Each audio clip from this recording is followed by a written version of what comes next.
बहुत दूर पहाड़, नदी और हरी भरी घाटी के बीच एक समृद्ध देश था, रोशनी का राज्य। इस राज्य की विशेषता थी उसकी रोशनी। सिर्फ सूरज या दीपक की रोशनी ही नहीं, लोगों के मन में भी ईमानदारी की रोशनी थी।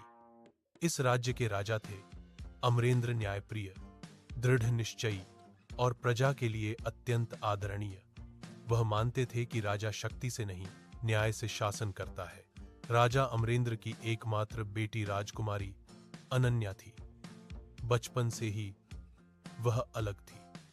राजसी आराम से ज्यादा किताबें पढ़ना, तलवार चलाना और आम लोगों की बातें सुनना उसे ज्यादा पसंद था।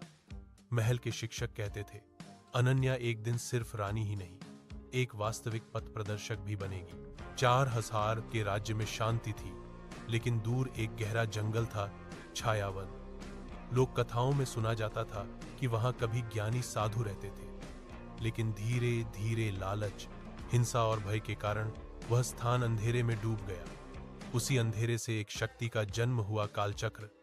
वह लोगों के मन में संदेह डालकर राज्य को कमजोर करना चाहता है। एक दिन राजसभा में एक रहस्यमय वृद्ध उपस्थित हुआ।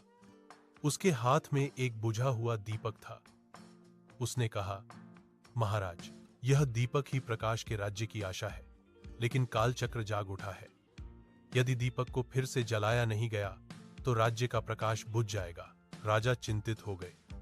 अनन्या तब आगे आकर बोली, पिताजी, मुझे जाने दीजिए, मैं प्रकाश वापस लाऊंगी। बहुत हिचकिचाहट के बाद राजा मान गए, लेकिन शर्त रखी, वह अकेली नहीं जाएगी और बुद्धि और मानवता को ही मुख्य हथियार बनाएगी। इस अभियान में अनन्या के साथी 3 थे, सेनापति रुद्र, चिकित्सक मेघा और किसान तरुण नील।